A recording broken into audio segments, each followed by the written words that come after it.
my friends and followers and Oh, you're streaming your channel as well, yeah? Oh, sure. Yeah. Just Yeah, to cool. bring in as many Reds as we can to the party, to this what I'm calling the after party, the Europa after party. You know, like I put the after party and the after party. I'm putting the disclaimer on there just that, you know, it's just like anything, you know, once you're at the after party or once you went to a good party and you had a good result, you're going to actually have a little bit of you know, you're gonna bump up the scores a little bit, you know. So I'm gonna watch it again. Because it was such a great game in the sense of getting to see some players score that we normally haven't seen score just yet, or some players that we want to see score, I should say. So I'm happy for the game. I'm happy about the result, and I'm happy that the players got what they did. Big up the one called Spark. One called Spark says Graham Birch outstanding. That's true. Marion's in the building. He said Uncle Rodz, big up. Liverpool 12th man, big up. Brian Morrissey, big up. And Ravi, big up. Yeah, man. We got a guy called Spark here. He seems like he's new. Yeah, he is new. So we'll say, Spark, do not forget to hit the like button and subscribe if you have not subscribed, okay? And don't forget to hit that notification button, and you will be notified anytime I will go live. Okay? Yeah, man, it was a good game still. I thought they played very fluently. Do you know what I mean? And I thought the young chap that come in today, Luke Chambers, I thought he had a good game. What did you think? Yes, I agree too. I thought that. Oh, wait, Thanks. Caught me right when I was about to eat something. Sorry about that. I'm glad to hear that. No, I was saying that I do agree. I thought that it was great to see. Again, it's just another case of seeing people that are getting an opportunity to play. You know, I thought Simicast would play. I think, you know, we did a match preview together. I did a match preview on my channel as well, and it was a matter of, we actually got an opportunity to see some really good, see some players get some opportunities, get some players like, you know, you mentioned this before too. Like if you play in 2 matches in Europa, you know, and then you go on to win, you're gonna be getting a medal. You know, that medal means a lot to a lot of people. A lot of players really. When you win something, it really does mean something. I don't care if it's Champions League, Europa, if it's the Carabao Cup, it means something to these players because it's what you go into a big up to Baz in the house. It means something when you're able to get silverware. You know, just like say goals are currency, silverware is currency too. You know, whenever someone's talking about your legacy, the first thing they bring up is, what did you win? You know, what did you do? You know. So it's good to see these guys get some real good playing time, playing experience, and I'm glad to see that they're contributing. I always say, I don't really care if you're a big name star, if you're an up and comer, or even if you're a squad player, just contribute. That's all I'm asking, you know. And I think that's what we get from these players. They're learning how to do that even more consistently. Yeah, facts. Philip Bidwell says, who was man of the match for you, as I predicted? Who ends on his watch along, named Graham Birch? Well, we'll get to that. We will get to that in a minute. Yeah, for sure. We're gonna do a player rating as well. But I just want to touch on the game, obviously, a little bit more. Do you know what I mean? You know, I thought the team and the day was well balanced. Do you know what I mean? Also, as well, do you know what I mean? Kelleher, I don't think. The goal that he let in, it's not him bad. You know what I mean? I think at the end of the day, it was just basically a well struck shot. Do you know what I mean? Because the guy was on a counter attack, and I think one of the main things about that is just like, you know, we was holding a high line. You know what I mean? But like we did have a very high line on that. But Trent wasn't in position. And you saw he's unbalanced. Yeah. You can see he was like on balance because he was stretching and he was kind of like, he saw that he was trying to hold the line, and then he was trying to figure out, he's like in between two worlds of trying to hold the line or get back, Yeah, facts. And I think that's what kind of played the Toulouse player on side. Do you know what I mean? Yeah, it did. It absolutely did. So that's basically he's gone through, and I think, to me, I think it was like a well-struck shot. He knew where to place it and where he was going to get the result. Really, I mean, what's your thoughts? Well, as regarding Kelleher, or regarding the play breakdown, basically. No. The actual sort of like Keller. I might say Keller then. Yeah. Okay, so I personally do think that he could have and possibly should have saved that goal, or at least gotten something on it. I hate when I will admit that the Toulouse player had plenty of time to. He was just running. You could see that Chambers was running behind him, trying to catch up with them, but he had so much distance and separation from him that he was able to look up, see where he wanted to put the ball, and then look back down at like striking the ball. All that, when you watch the replay, you can see all that going through.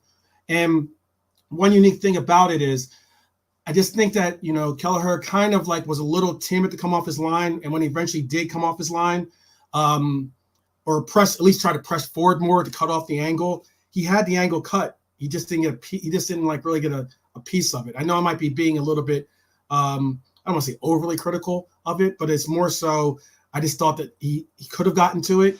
I mean, the reason why I'm saying that is because I don't think Kelleher's head was really in the game from start to finish. And why I mean that is that he also had later on a giveaway that resulted in Trent making an amazing, save off the line. I don't know how they didn't score there, but I mean, for that to happen, it was kind of like, he was kind of like nonchalant with it, a little bit too nonchalant with it. And that's the one thing I didn't like about it. Yeah. No, I hear you. I hear what you're saying. See, people, I can be critical on Liverpool. It's a fair point. I can be critical. No, but it's a fair point. Do you know what I mean? Right. Do you? I also think as well that that Klopp got the tactics and the selection right. You know what I mean? Where he puts Elliot on the right wing. We had that in our prediction. Elliot on the right wing. We did. You know what I mean? We had that right. That's pretty cool when you get those predictions right. Yeah. Right? I think because there was really nothing saying that he was going to put Elliot there. I won't say nothing, but there was.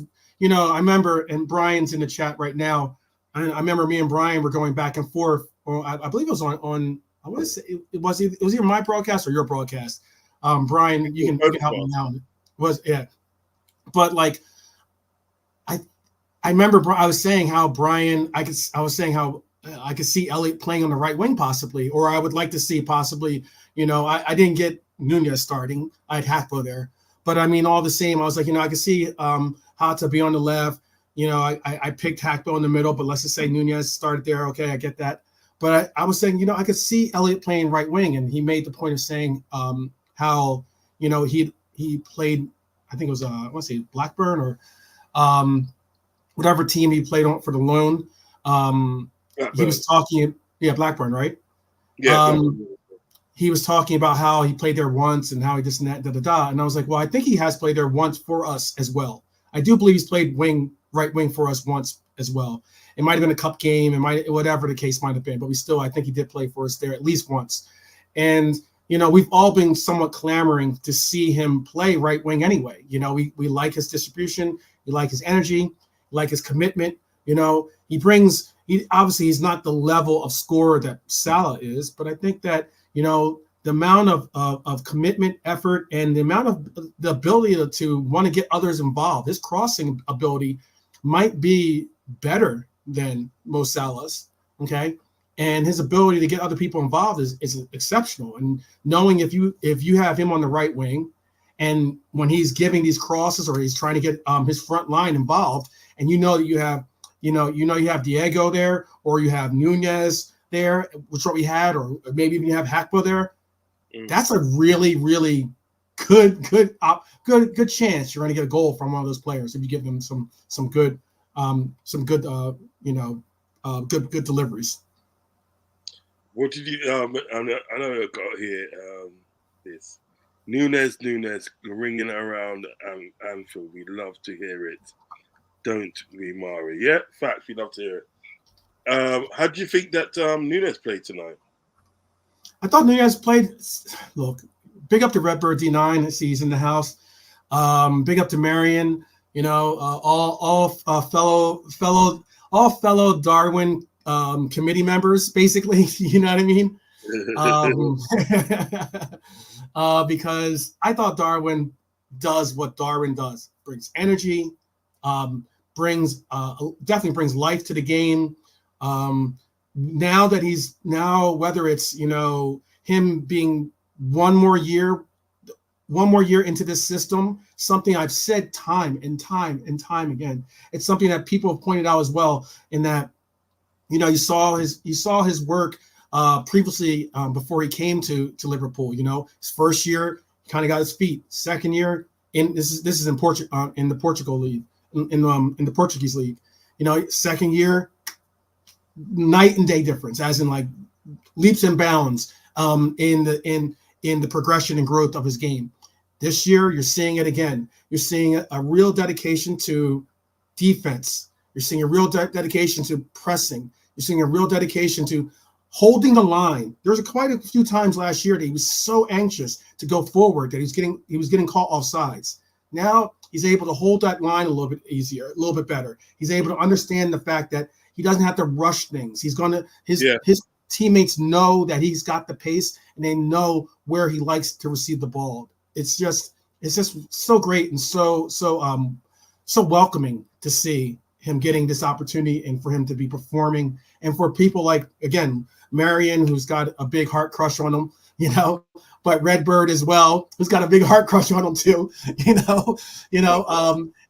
It's so great to see him. It's so great to see him, really getting these chances and these opportunities. And I kind of wish that he got that goal, but I'm glad that it ended up being Ryan's goal anyway, because Ryan deserved the goal today. Oh yeah. There was some minuses, but some pluses. Absolutely. Big pluses, was it? Right, we're gonna go on to the player rating now. We're gonna go on to a player rating. Okay? Oh, hop right into it. Okay. Yeah, let's get into it. It's going, man. Let's go. So we can devote more time, obviously, after this, and bringing people in, and literally. Oh yeah, that's right. Yeah, I forgot. You're gonna. Yeah. Yeah, I'm gonna bring some people in. I'm trying to get this thing here. All right, I just want to make this a bit bigger. Mm-hmm. Yeah, okay, let's get on this. Let's get on. While you do that, give me 1 second too. Just give me one quick second. I'll be taking 2 seconds. Yeah, let me go through some of these comments to the comes back. Welcome my favorite little Scouser, Scout's brother, Redbird D9. I just totally love Darwin. So happy the cop singing Nunez. Goosebumps, totally facts. Okay. You got it bad. Marion, you got it bad, You got it bad for Darwin. Darwin all-round play just kept getting better. Facts, D9. Was it Hayden? Big up Hayden Banks. Evening, Hayden lads. Banks. Big up. Evening, Hayden. If you're new around there, Hayden, please don't forget to hit the subscribe button if you want to subscribe, and also hit the like button as well on both channels. I'm streaming live on Liverpool 12 Man's channel as well. So as you're showing love to me, show some love to Redbird then. Social love to Liverpool 12 Man also. 12th man, the hearts are for Mary. She's got a major crush on him. Yes, she has actually. I ain't gonna lie, you know. I ain't gonna lie. 12th man, you're saying I have a crush on Darwin. I said you got. I didn't say. Like, it's all love. Yeah. It's all love. It's like, you know. Yeah, boy. It's like when someone says, "Oh, they're having a bromance." You know, it's not. It's not. Yeah, you know. It's more. It's yeah, exactly. It's love. It's love all the same. Because yeah, Redbird D9. Obviously, the D9 meaning Darwin, our number 9. You know, like I'm just showing proper respect to a fellow Darwin committee member. That's all, brother. That's all. Okay. Right. So let's go on to the first player. The first player is Kevin Kelleher. What is your ratings for Kevin Kelleher? Oh, I said this, man. Say one more time. What's my for Kelleher? What's my rating? Yes, mate. That's a good question. I would say I don't want to give anyone a 6. I don't want to give anyone a 6. I'm gonna give Kelleher a 7.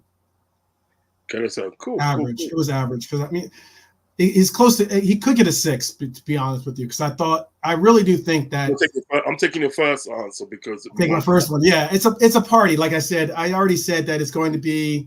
I'm going to do this ratings in the sense of it's a party. It's an after party. I don't want to be a buzzkill. Okay.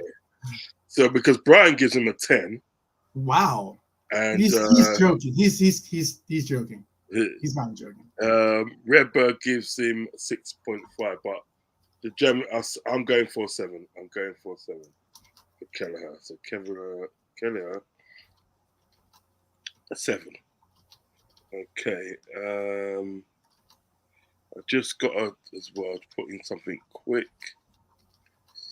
There you go. I'll give we've got to give Finger his captain. Luke Chambers. I'll say Luke Chambers gets a 7 as well. He played pretty well. He very, very well tonight. Do you know what I mean? A lot of pressure on him, yeah, for sure. He didn't make any mistakes. Do you know what I mean? He was switched on. You're doing half points. I mean, I normally don't do half points, but you can do half points. If you do half points, it's up to you if you want to do half points. I get it. I understand why Brian gives him a 10. I got you. I understand. Okay. Understood, brother. I understand. We'll get to that in a minute. Mm-hmm. So yeah, I'm gonna give Luke Chambers a 7 because he didn't do anything wrong tonight. Do you know what I mean? Good for his full debut. Do you know what I mean? Do you think he was a little bit out of position for when, like, by trying to hold that line, and when Trent put the that guy on side? Do you think he was a little bit? No, you don't.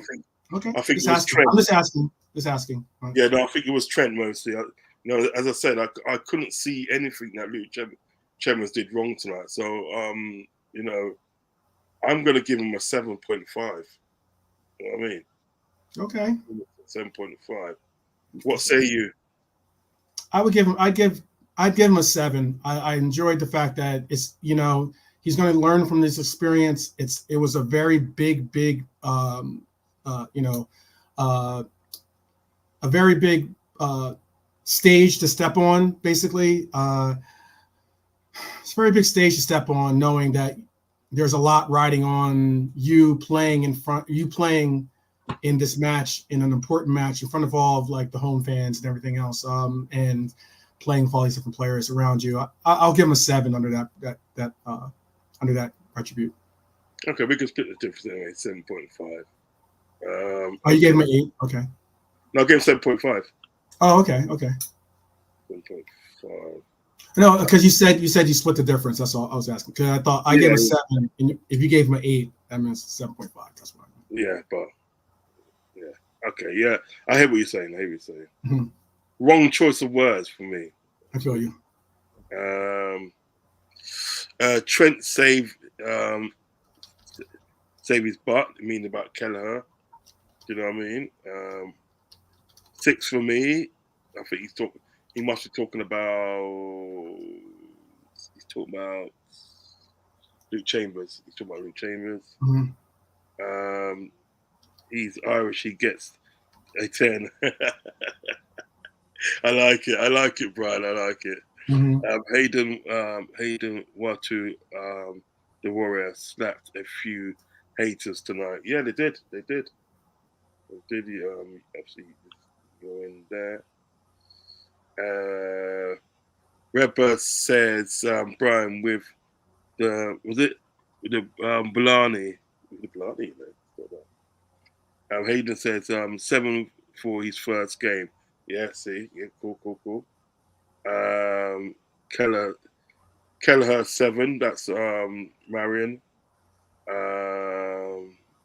His, yeah. His.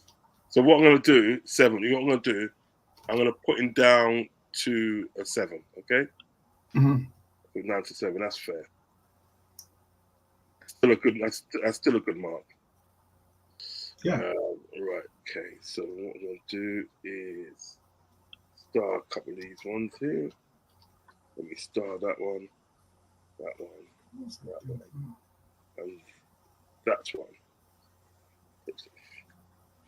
Right. Let's go. Joe Matip. Kick it off. Thought Joe had an okay game, not a great game. But again, I don't want to rate anyone as I'm gonna try to hold true to what I said earlier, not rate anyone and not rate anyone a a 6. So I'll give him a 7 as well. Yeah, I can go with that. I thought it was an average game, not a great game. Yeah, I can go with that. Joe Gomez. I thought Joe had a decent game as well. Not great, but decent. Considering he platooned that playing right center back. Then when Trent went out, got pushed over to play right back, and still did a decent job. Not the greatest, but decent job. I'll give him a 7. Cool. Yeah, I agree with that. Trent Alexander. I thought Trent did good, really, really good until obviously the slip up. The slip up really, really hurt to see because, again, we spoke on it earlier about him being kind of caught in between two worlds. I think that what hurt to me about it is that I personally think that Trent has been playing very good, exceptional defense, I think, lately. And being the captain, he knows how much is lying on his shoulder, especially when you're on the pitch with a lot of basic, I wouldn't say young talent, but other players that are either squad players or those kinds of circumstances. And you're the big dog on the pitch. I would have given him I'll give him an 8 because I don't think he was even though he did give up was the result of, or was the factor in the goal of us giving up a goal. I thought that him getting back and somehow getting that goal line clearance was like that bumped him up from a 7 to an 8 in my opinion. Yeah, and I agree with that. I'll say that, obviously at the end of the day, he made that mistake at the end of the day in that game. You know what I mean? It's basically literally but just about positioning, really. You know what I mean? He's on the wrong position. But however, he did make up for it in the fact that he literally in the saved. And he had an assist. He had an assist today too. He had an assist. He saved our blushes. You know what I mean? So yeah, I would go along with that as an 8. Okay, so that's a goalkeeper and a back 4 done. Let me go on to some of the comments. Okay. Brian said 6. I think he must be he's talking about Chambers.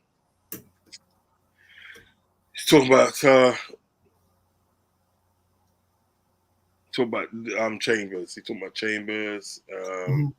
Mari says 7 for Chambers. So 7.5 or 7 split the difference. 7.5. Yeah. Yeah. I know. One of the choices was, all right, leave me alone in it. You know what I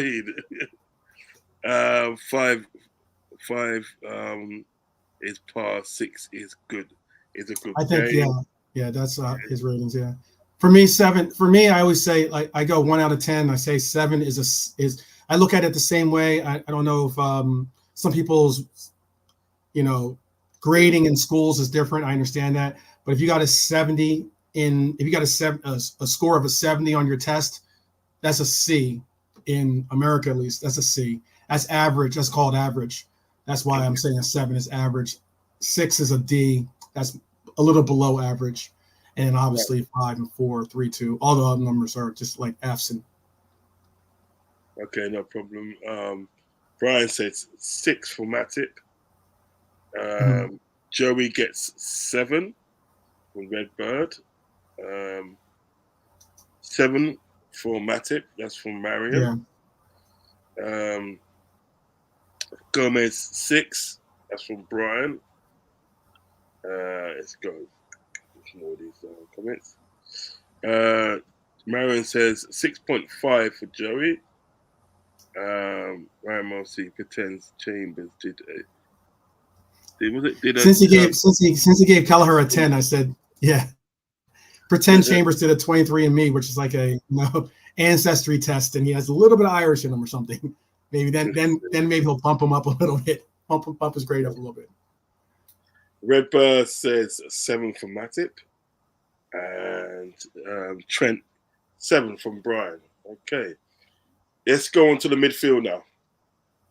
Yeah, and I'm gonna start from left to right. Right. Okay, you can start this one actually. Did you show Redbird's and Hayden's comments too? I didn't see it. Yeah. Okay, I just make sure. Because I agree. Yeah. I did. Oh, actually, I got you. That's No, interesting. actually, I didn't. I did because it didn't come through yet. It didn't come through yet. Mm-hmm. Trent 7. That's what Marion. Obviously, Marion. That's my last one.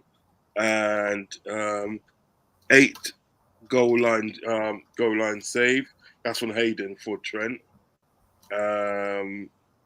Trent for Endo assist and goal line clearance 8.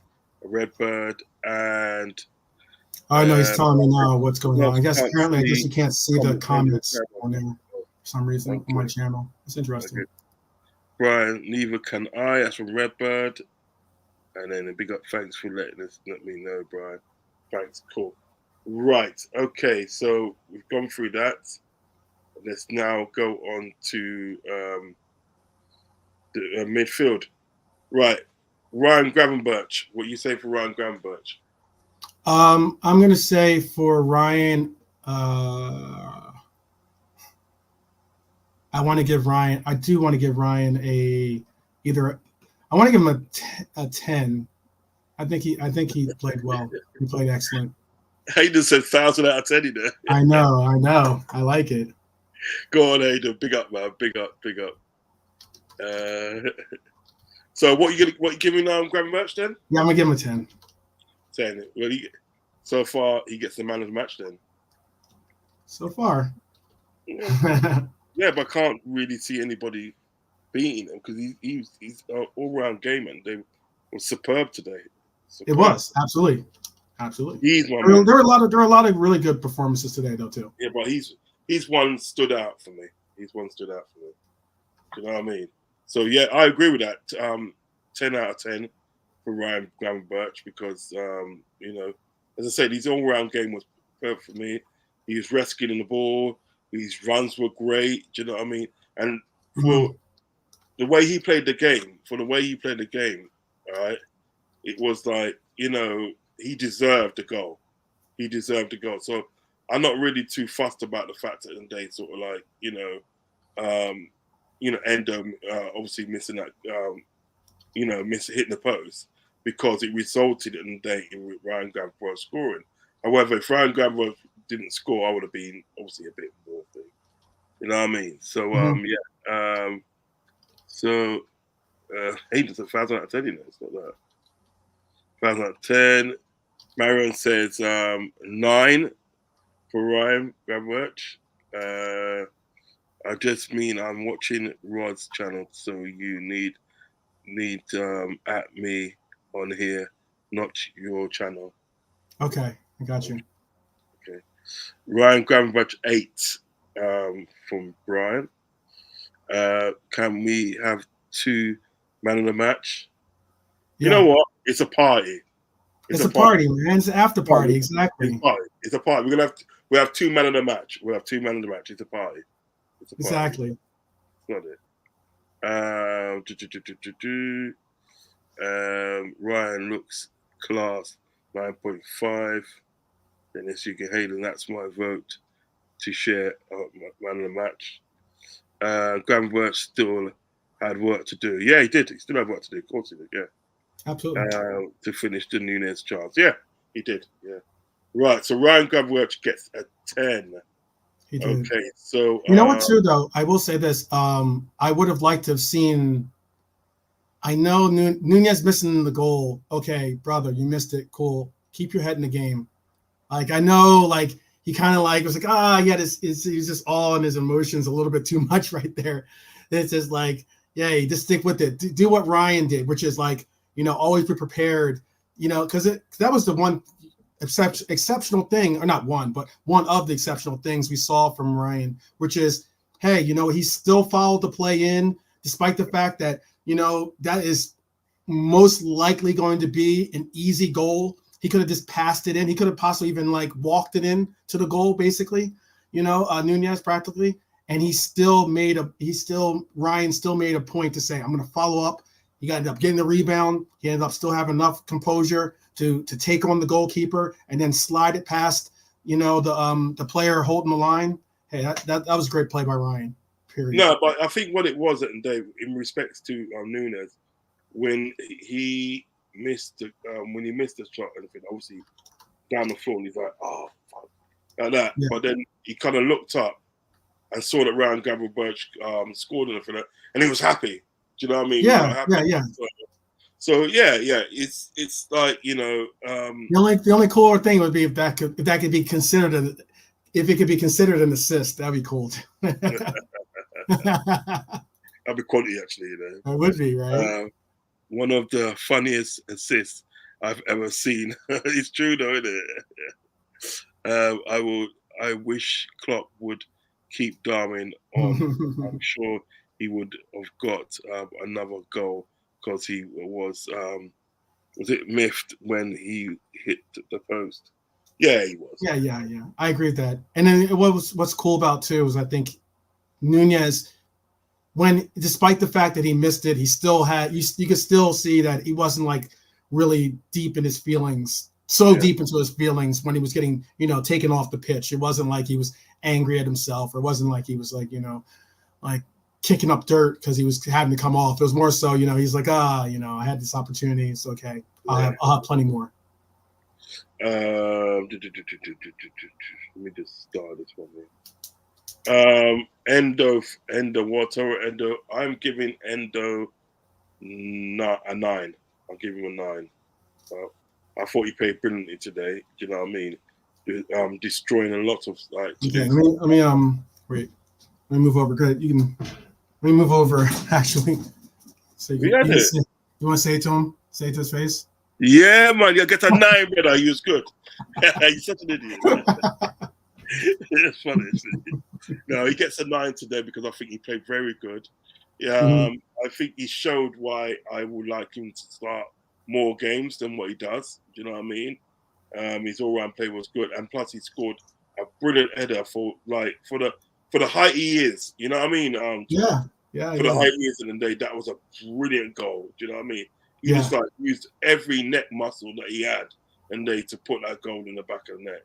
Do you know what I mean? I mean, delivery at the day was very good. Don't get me wrong, but you still had to finish it, and he finished it well. So, he gets a 9 for me. What do you say? I'm giving him a 10. Obviously, I can't. He's here with me. I'm not going to give him a 9.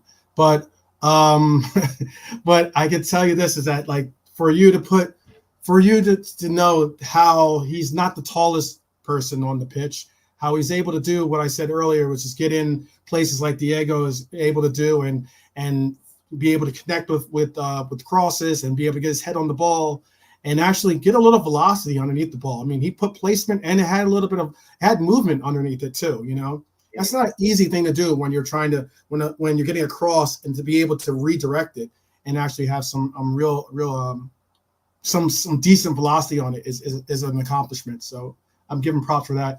Had played well, I think. He had a lot of good tackles on the pitch. Even got a shot off too, which is really, really cool too. So well, let's give him 9.5 then, yeah? Yeah? Yeah, that's cool. That's cool. If that's what you want to give him. Yeah. 9.5. Spoiler alert. I will be giving him a 10 tomorrow, but let me look. Let me check something before I put him give him 9.5. Let me check something.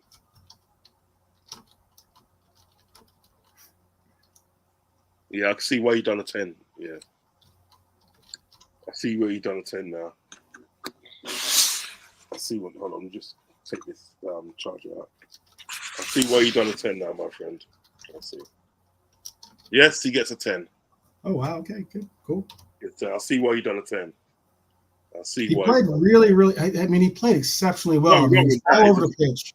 It's just a fact that today, sort of like, if we're gonna have like 2 man in a match, yeah, it probably got to be Gravenberch and Endo. Oh, he's definitely a candidate for sure. Yeah. I mean, the man had 6 tackles, 3 interceptions, was fouled once, had only lost the ball 3 times, but won 3 out of 4 aerial duels, won 8 out of 11 ground duels. Okay. Was obviously 1 for 1 on dribble attempts. It had a shot off target, which is the shot that he kicked, and had one obviously on target, which was the shot that he from the header that he scored on. You know, had 2 key passes, 88 touches, had a 96%. I know he's not making that many long balls and everything else, but had 96% accuracy on his passing. Those are some exceptional numbers, people, for a player that really hasn't been given the chance to really, you know, grow into the position, grow and learn his teammates and everything else, learn the system. You got to give him props when props are due. Oh no, I can totally understand. That's why he will get, for me. He will. Yeah, Afterparty, you know. He's such an idiot. Yeah. Yeah, that's why he shares man of the match for me. He shares man of the match for me. I mean, okay. Let me do Curtis Jones before going to the sort of like to the comments again. Okay, Curtis Jones. Do you want to start this one off, Curtis Jones? Curtis Jones. Okay, because I have my ratings written down. I'm gonna give Curtis Jones an 8. I thought he played well. I thought he played like you know, good quality play, involvement in the midfield. Let me pull up some of his notes too. I mean, the reason why I guess is because he was very active going forward. He wasn't exactly that successful when it comes to like defensively successful. Because if you look at the stats, he was 4 for 13 on ground duels. So he's making attempts. He's trying to get the ball, but he just wasn't winning the ball too often. But you know, he had 3 out of 4 dribble attempts, created a big chance. You know, going forward, he was good. That's why I would say going forward, he was more like an 8.5. I'm not gonna give it half points, but you know, he's more like 8.5. But like going considering on his defensive measures, he's more like a 7.5. So I'll give him an 8. Yeah, because I think what it is, when you're an 8, you don't really, when you play that 8 role, you don't really have to do a lot of tackling and such. You know what I mean? It's more or less like going forward, you know what I'm saying? So I can understand sort of like defensively and then him not being sort of like, you know, that defensively sound. You feel me? But you know what I mean? Yeah. You're kind of not really supposed to do that. You're kind of like really supposed to be like more or less going forward. Sort of like as an 8, like adding an attacking threat. Do you know what I mean? If you're like playing as a 7, you know, a 7 like on left hand side, I think that's a bit more, kind of a little bit more defensive. But as an 8, it's like an attacking prowess. You know what I mean? Getting that ball and making those runs and such. You know what I mean? So yeah, but I thought he played well. I thought he played well tonight. And as I said, you know what I mean? I mean, the stats at the day that you read out speaks for itself. Do you know what I mean? So, what did you say you're going to give him? Was it 9 or 8 or 9? Was it 8? You said, didn't it? On Curtis Jones, I gave him an 8. 8, yeah. So, I can concur with that. I can say, yeah, an 8 for Curtis Jones. Yeah, I can concur with that. Do you know what I mean? Okay, before we go on to the attackers, let me read out some of these comments. Okay. Redbird said, I wish Klopp would keep Darwin on. I'm sure he would have got another goal because he was miffed when he hit the post. Yeah. But I think he was happy nonetheless. You know what I mean? He didn't throw his toys at the pan. He's like laughing and he's actually laughing and smiling with Klopp. Do you know what I mean? The boys picked him up. You know what I mean? Yep. Facts. Pear played to Trent, calming him down. Yeah. Okay. Ender was great. 9. Good. That's coming from Redbird. He was good tonight. He was a warrior, blood. 7.5 for Ender from Brian. Ender 9. That's coming from Marion. Jordan Hyman FC. Make sure you go and like and subscribe to Jordan Hyman FC channel. We did it, he says, Jordan Hyman. Hayden says, I swear that was it Gum Shield give him power. I'll stop that. Gum Shield there. Stop that. He's some player. It's the truth. It's the truth. Yeah, I think that's a great point. Yeah, it's like I said. I think it's like his Green Lantern ring. It's just that it's his Green Lantern mouthpiece. Nice. Brian get with the program. This is a high scoring stream. We have my positive 12th man on. That's coming from Redbird. Green Lantern. Let's stop that. Did you read what Endo said to Trent? He said, "Great pass." Yeah, he did. He kind of pointed. When he come on, kind of pointed, say, "Yeah, great pass." Do you know what I mean? Harvey is not a winger. I beg to differ, but I hear you still. Big up Bonkers LFC. Big up to you. They are high scores. Redbird. So he's saying that basically he scores a high scores. Bonkers LFC. Elaborate on your Elliot points. That's come from 12th man. Jones gets a 7 from Brian. Curtis 7 from Redbird. Brian's landed.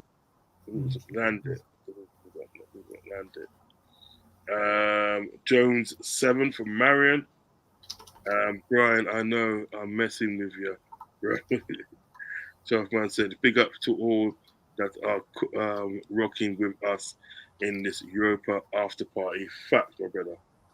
I can't wait to listen. I hope we get to the final. Let's see. I don't want to hear why you thought you think. I want to hear his thoughts on why you think Elliot is not a winger. And Bonkers LFC says, don't feel he plays as a winger. He's more like an attacker in the final third in a Thiago role. I'm hearing that. Sideline Football Show. Big up to Sideline Football Show. Make sure you like and subscribe to Sideline Football Show. Please like and subscribe to his channel. He says, big up, I am listening, and I will start driving home. Yeah. Jones 7. Endo, man of the match. Yeah, he's partly man of the match still. Right, let's go on to the attackers, my boy. Sideline, we say home, not time every year. Sideline Football Show, big up. That's come from Marion. Right, let's go on to the attackers. Diego Jota, kick it off for me, my friend. I'm going to give Diego a 9. Ooh, yeah, I can go with that. I can go with that. That amazing run for the first goal, that was quality.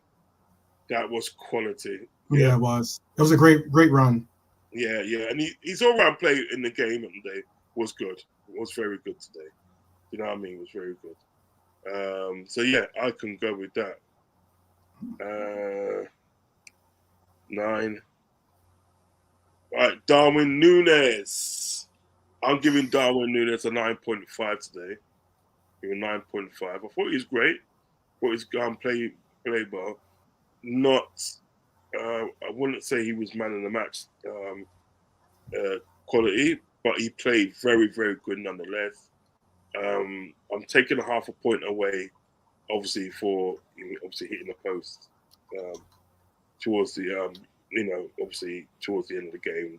That set up Ryan Gravenberch, but still Ryan Gravenberch had a lot to do. So I'm taking a half a point away for that one. Yeah, so he gets a 9.5 for me. What say you? I will give Núñez a 9. Yep.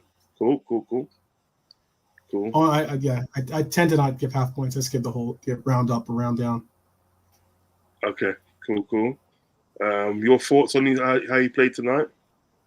Thought he played great again. I mean, like, let me pull up my little points. Nice prepared, you know. Always prepared, because you never know. I mean, there's always it's difficult. It's difficult to be, it's difficult to be positive, as Redbird was saying, Mr. Positivity. It's difficult sometimes to be Mr. Positivity. I like to think of myself as the equalizer, as I said earlier, on another show, because yeah, I thought he played well. I thought he played, had obviously 2 shots on target, 1 shot off target, hit the woodwork once. Obviously, we all saw that. But I mean, the fact that he was going forward 4 out of 6 was super big and super huge for him to accomplish, because they just couldn't handle him. So as long as we got him into space, he was gone, pretty much. So that's what I love to see him being able to do. And people were looking for him. That's huge. So I like that he kind of rubbed off like, the fact that he missed it. 6 for 10, people, 6 for 10. I've been saying this also. These are all points. So I know I got like pushed out into the rain, like Peter, and I got pushed out into the rain, but I still know that Darwin is a different player this year. Darwin is committed to defense, committed to the press, committed to, understanding his role of being, of committing and never giving up on the press, pretty much. And I mean, 6 out of 10 for ground duels shows that, I mean, that's really, really cool to see. And that he's 91% accuracy on his passing, awesome too. So he's giving the best of both worlds. So you give him a 9, yeah? Yes. I'll give him a 9.5. Okay, so I'm going to stick with that. Harvey Elliott again. Harvey Elliott had a steady game. I couldn't really see much that he done wrong tonight. Do you know what I mean? I do think at the day he does suit playing the right wing. You know what I mean? Yeah. Mm-hmm. But I can also see Bonkers' point in the day playing that attacking role of what sort of like what Thiago plays. I can see his point in that. But I think the times that he has played as a right winger, he has done himself justice. You know what I mean? Mm-hmm. He hasn't bombed. You know what I mean? He's done himself justice. So my overall for Elliot tonight, I was going to give him 8 point. I'll give him an 8. I'll give him an 8. Okay. 8. Right. Okay. Is yours higher or lower? No, I'm not giving out half ratings, but I mean, like, I was hoping you would give out an 8.5. That way, I could get away with seeing him get an 8.5. Because I was going to give him an 8. You know, I just can't give him a 9. But I just love the fact that, look, Harvey is a soldier, people. He is true red soldier, and I mean this. I mean, I know we have Brian in the house out here. You know, like, as in that infantry soldier is important, and I mean, that's what Harvey does. He comes out and he gives his heart and soul on the pitch. He's just all effort, all energy. And I really think that he's, like, really committed to cementing his place on this team, whether it's as a sub, as a super sub, or even as a starter in these cup games, or an occasional we need cover for some position game. You know, I love what Elliott's bringing to this team. I love the fact that he's not moping, or he's not, like, angry or anything like that. He's just committed, and as I give him mad props for that. Okay, let's go on to the subs now. I'm gonna put the subs in now. Okay. Actually, let me read out some of these comments before we'll go on to the subs. All right, Philip Bidwell says, sideline football show, drive safe because he's gonna be driving soon. Jota 7 from Brian gives Jota a 7. Marion gives Jota a 9. Cool. Nunes gets a 7 from Brian. Redbird, Diego, great goal, 8. Darwin 9, Redbird. Okay. Bonkers says 9 for Jota, 6.5 for Elliot, 9.3 for Nunes, Gravenberch 9.9, man of the match. Hazmet says, because we call him Hazmet, innit? Not anything else. Bless Uncle, Liverpool 12th man, man of the match is Endo. Good to see Kappa back too, obviously. Yeah, that's facts. That's real facts. So don't want to upset Murray, so I'll give Darwin a 9 out of 10. Cool. Hazmet, bless up, bro. That's coming from Redbird. Philip Bidwell says, for his first start, apart from preseason game, a 7 is a good rating for Chambers. Cool. Gravenberch started to unleash what he has, looking good. Darwin, the man of is the man. What a guy. That's come from Hazmet. Okay, next one. Thanks, Redbird. I've been saying my 10 for him. Saving my 10 for him, sorry. Big up Hazmet. Hope you are well. Brethren, that's coming from 12th man. Yeah, just give him shout outs, because I mean, it's so good to see you guys in the chat. You don't understand what it means, and you know, obviously, it's more than just trying to get the likes and the subscribes and everything else. It's more about the fact that you show love and you show support, and ultimately it makes you feel that's the real true positivity. If you want to talk about positivity that Redbird was mentioning earlier, that's the kind of positivity that we need in this world, in this life, in our lives. You know, it's about being good to yourself, but also being good to each other, you know, and taking care of each other. So I appreciate it always when you guys show up for my streams, or you know, or Uncle Rodz, or any of us Reds. You know, I can't say how much I do appreciate it. Neelant? How are you pronouncing that? How would you pronounce that? That's Nilante. Yes, Nalante's are. He's in the UK too. Really, really cool brother. He might be with the newborn right now. I'm not sure or not. He just had an addition to the family. Yeah, man, very knowledgeable person, and definitely is someone that always brings like some really good facts. Whether they combat with my own, or whether they're copacetic with my opinions, I still appreciate like the dialogue that he brings to the table always. Big up Nalante. Big up Nalante. Don't forget to hit the like button and also subscribe if you have not subscribed, and then hit the notification button, and you will be notified whenever I go live. So please do not forget to hit the like button before you leave, and subscribe if you have not subscribed. But big up to you. He gives Elliot an 8. Yeah. What is it about Darwin that makes people so melodramatic? Never seen anything like it. Darwin's heavy, man. All his has meant all his good in the hood, bro. Big up 12, man. You know what I'm saying? Harvey loves the badge and gives his heart 8. Yeah, facts. That is facts. Sure. That one there. And 12, man. All is good, my bro. We're here. Big up, Nalante. Big up. Good to see you here, man. Good to see you here. Brian, they need to stop comparing Darwin to Haaland. Yes, they do. Brian, I have no idea either. I just love him. Even follow him on Instagram. He and was it 3.5 million others? Who do? Question mark. Nananti, bless up Uncle Rodz as well. Bless up to you, my friend. Yeah, for sure. No, it was 9.10. 9.10 it's not that. Bless to come to Redbird. Hope you're well. That's coming from it.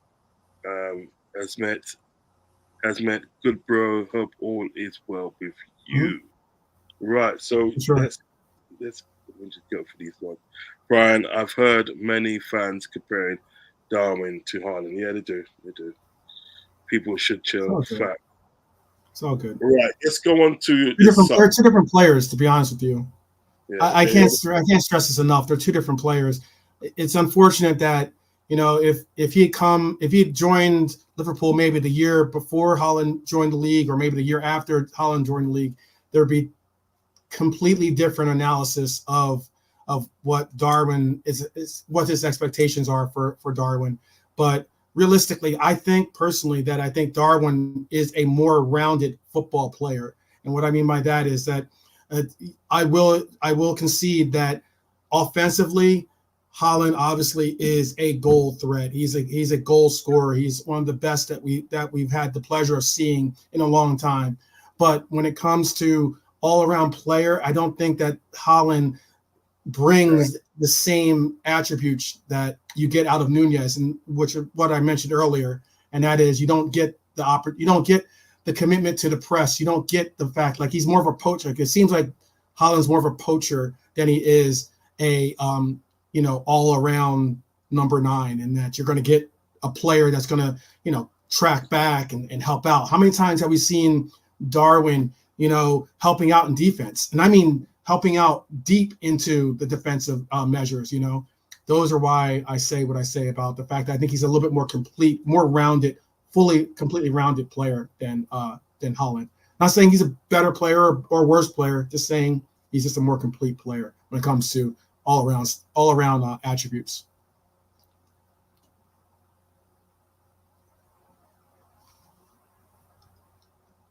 Mm-hmm.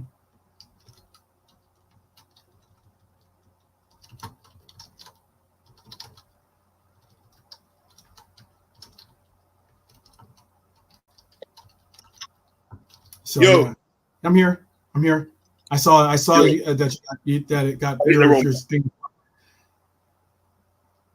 Yeah, I hit the wrong button.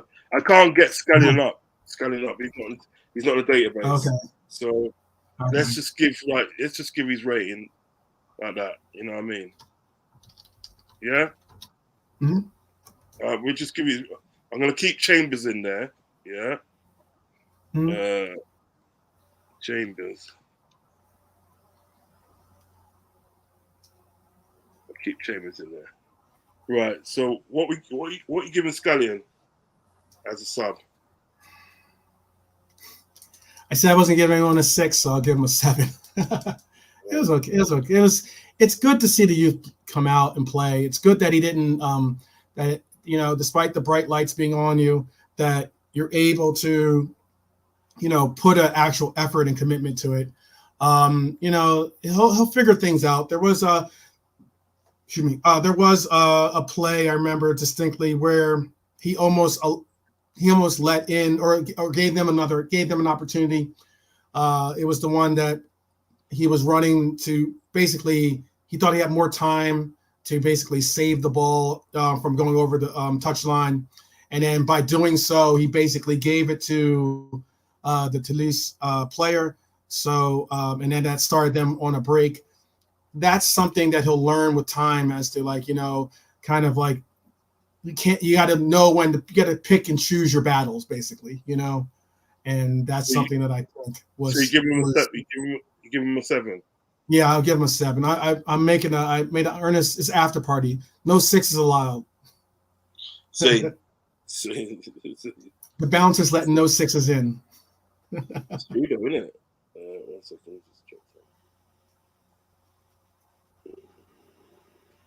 And I can understand how people can't. I understand if people do give him a 6. I know, but I'm leaving. I was trying to give instructions to the bouncer to not let 6s in. Only 7s. Okay. Next one we're gonna go on to is.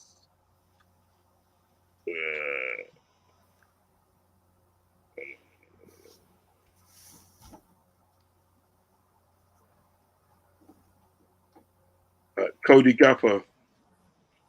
What do you say for Cody Gapper? Yeah, for Cody, I was glad to see him get into the mix, especially when I saw, knowing that I think Salah was the last sub, I believe, right? Yeah, he's the last sub that came in, right? Yeah. Yeah. So yeah, I was happy to see him get into the game. I would have been even happier if he scored a goal. But all the same, it's all good. It's all good. It's all good. So we're giving him. I'm gonna give Hackbo a. What Hackbo? It's Gappo. Okay. Once again, I like trying to say people's names the way they say it in their home. It's better than a G. Gappo. Yeah, but if you're, I got you. But if you're in Holland, his name's actually. It's not, man. It's not. You're lying. Too late. I'm not lying. That's the honest God truth. That it's pronounced H in Holland. It's pronounced H. But all the same. I'll have to investigate. All the same. Cody. Okay. I would give Cody a. He didn't really have much time to cook. I'd give him a 7. Okay, you know what it is? I'm gonna have to investigate that because I'm feeling pulling a Trump on me still. Nah, bro. Nah. You know why? Is because I've heard I've heard his interview from a Dutch speaker give an interview with him. And I got a friend. Yeah. I'm gonna try and seek him out. He's from what's it called? Dutch Guyana. Yeah. Mm-hmm. Okay. But he was brought up mostly in Holland. I'm gonna ask him. He's a rapper as well, actually. He's all right. Actually. Your bouncer is. Was that bouncer is AWOL or meaning me? I just could he just checked out for it. Sorry, 12 man. My finger slipped. I got you. I know, because I know there's a lot of 6s going in there. I know. Scallion and 6. Sorry, 12 man. Ryan, you're supposed to be my bouncer. You're supposed to be the bouncer. But he's giving out sixes himself. Brian's giving out sixes himself, so it doesn't matter. Sideline Football Show says 5.4. We don't do 4, 3, 2, and 1. 5.4? Is that's for Cody? That's for Skellion, I think. It's got to be, look, because he put 5.5 in now, so yeah. Cody 6. Cody 6. Marion says 6. What's that? Key H. I'm doing that is my brother. Capo. I don't understand though. Stop it, Redbird. So Cody gets a 6 then. Cody gets a 6. Yeah? Yeah. No, 7 because it's no, I'm not. You said 6? No. 7 because it's a party. 7 is a party. Gerald Cranshaw came in for Trent, so that means they kind of like swap sides, didn't they? You know what I mean? So like for when now? Say it one more time. Came in for Trent. Yeah. Came for Trent, so. Yeah, well, because Gomez moved over from right center back to right back when Trent went out. Sure. I really did that, but I can't really move in a month for some reason. So what's your rating for Kwanzaa?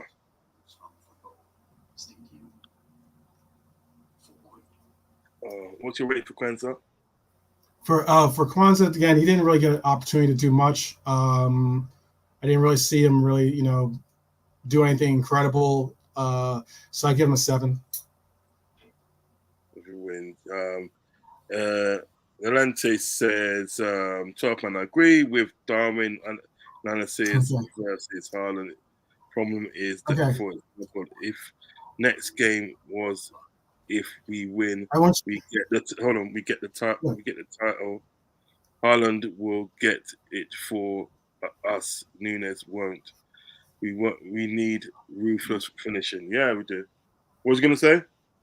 Okay, everyone, just bear with me. Hopefully, tell me if you can hear this. Okay, tell me. Hopefully, you can, because I want to make sure. Represent more names from football. Stay tuned. Can you hear this? Of Premier League club Liverpool. Cody Hugbo. That's AI, man. That's AI to Blood Club. That's AI, man. It's not AI. It's not AI. Take off that, brother. Oh my gosh. That's some AI. Some people just don't. This is what I deal with, people. This is what I deal with. Some people just don't like to take L's. Nah, you just do some Trump business there. I'm not meaning it, man. Nunes has started well, but still lots of love, missing these easy chances. Trust me, I will reserve my judgment to the end of the season. We need to get back to trophies. Yeah, that's true. That's true. Barely on the pitch. Kwanzaa, yeah, it's true. Nilante Nunes took defenders away from Jota and also scored. Yes, he missed one. Allow it. Yeah, facts. I'll get that. Well, he got a 9.5 from me anyway. We are letting 12 man down 6. Yeah. Rodz, big up, man, big up. Killing that, like, the AI business, man. That's some seriously passive aggressive move. 12 man. It's not AI. Right. It's Google. I just hit Google. I Googled out. I said, "How do you pronounce?" And it brought up Cody Hugbo. That's how you pronounce it. And so what I do is I do, as everyone knows, I do a little. I do tend to do my research, and especially when it comes to some of the players, I hope to someday, not only meet them or maybe befriend them, but also, be able to bring them onto the podcast or bring them into an interview so that I can, share the love. And I want to be respectful, of their names and how you say it, and respectful of things. So I know my American accent is not exactly the most complimentary hold on. when it 12 comes to a lot of words. 12 man. Even his own teammates, yeah, including Virgil calls him Gapper. Do you know what I mean? And he's Dutch. That's some AI business. I've heard people call Diego Jota too. I get what you're saying. You know, it's the same way. It's like when you speak to a Spanish person or a Spanish speaking person and they roll their R's for like certain words. You know, like I can't really roll my R's that well. Right. So you know, when I say something in Spanish, it's not going to have the same flair or maybe the same accent that is necessary. But I am making the effort. I think that more so they just like most people, you just care that they say your name, period. Much less if they get it right. Nevertheless, no AIs around here, man. AI now, man. It's not even AI, but it's okay. It's awesome. Also, Nolante Haaland gets a lot of more chances to score than Nunez does, and even the robot misses a few. Facts. 12th man in the building. Yeah, I agree. Misses. Mm-hmm. Yeah. Also, chill. Brian says, shit. Nolante, big up Nolante. Robert, he did, but facts are facts. He can't be doing this every game. Once in a while, fine. Mm-hmm. And we were playing Toulouse. You forget. Yeah, I get that. But there was no real damage done. I hear what you're saying. That is the truth. Now, like I said, Nolante brings up some really good points, despite that it might not be the I carry, but I hear what you say. I hear what you're saying, and you know what I mean. And he it's a valid opinion of what he's got. It's a valid opinion. I think it's valid. Redbird, yeah, he does, but he buries a lot more. You know what's funny? Nolante. I was gonna say real quick, Uncle Rodz. Let me just finish this comment because I'm going to finish this comment. Quick, just as many chances as City did. They did a treble. Yeah, go on, Karen. I was just gonna add that what's to Nolante's point and also to others' points as well, dealing with Nunez.